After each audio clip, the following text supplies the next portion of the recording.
Hello and welcome to Leadership Launch for the 2022-2023 programming year. I'm Jason Cramey, Pastor of Spiritual Formation and Stewardship. And I'm Nathan Like, the Children's Ministry Director. Thank you for saying yes to being a leader this year.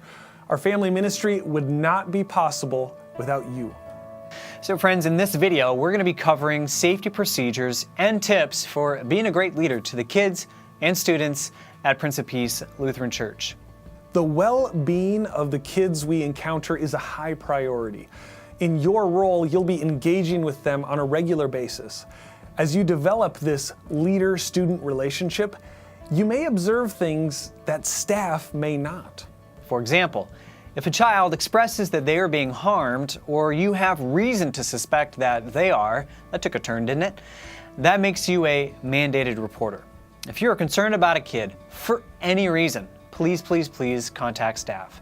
You'll receive all of our contact information in your bin or folder for the year. We'll press those out online as well. Respecting personal space and boundaries is essential to the integrity of our mission. Some examples of appropriate touch between leaders and kids include side hugs, fist bumps, and high fives. In your role as a leader at Prince of Peace, you should never need to be alone with a student. If you ever find yourself in that situation, make sure you move to a public area of the building. Now, if you hear the fire alarm or sirens go off, make sure to follow the evacuation map on display in various areas of the building. Prince of Peace is a public space, and there is always a risk of an intruder entering our space. Please be aware of your surroundings, where emergency exits are located, and alert staff to anything that seems out of the ordinary.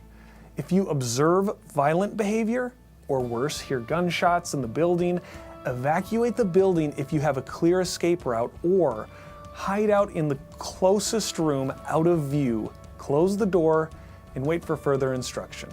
A staff person will always be available in the child care area. If something seems suspicious, one of your students gets sick or injured, or you need to talk to a staff member, go ahead and make your way to child care.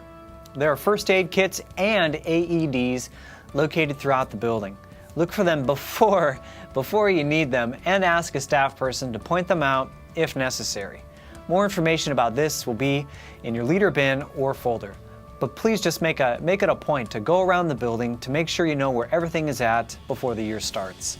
If there's a snowstorm or inclement weather on its way, we'll announce closings or changes by 2 p.m. for Wednesday evening programming. And on Sunday mornings, make sure you check your email for updates. Now, our website, Thursday emails and text messages will always have the most up-to-date information on building procedures, schedules, and curriculum updates for leaders. If you're not receiving these emails, please connect with Don Ridgway to troubleshoot. Weekly leader meetings will be another resource for staying current with things you need to know. It's quite often that our emails end up in your junk mailbox, so be in the practice of checking that mailbox each week. If you're a Pop Kids leader, have parents come into the building to drop their kids off for small group, instead of dropping them off at the outside door.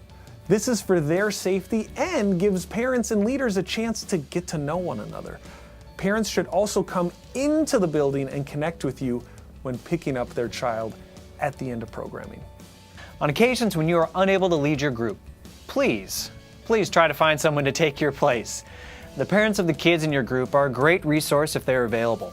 Also, be sure to let staff know that you'll be absent and what plans you have made for your group. If you're unable to find a substitute leader, contact staff as early as possible so that we can be aware of which groups need assistance and so that we can work a plan to make sure that group is covered. Regarding social media, please seek approval from parents before adding their students on any of the social media platforms.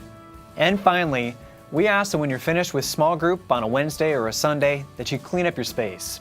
So that includes picking up trash around the room. If you brought a snack, definitely that. But also returning materials and putting the room back in order. That helps our curriculum coordinator, Valerie, turn over materials for the next week, and it also helps our facilities staff. Thank you for saying yes to making a difference in the lives of these children and students.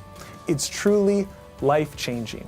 As a leader, we're asking you to be smart, Be responsible and be prepared. So we look forward to walking with you, and we're grateful for your commitment to lead our kiddos. God bless you in this year ahead, and we'll see you soon.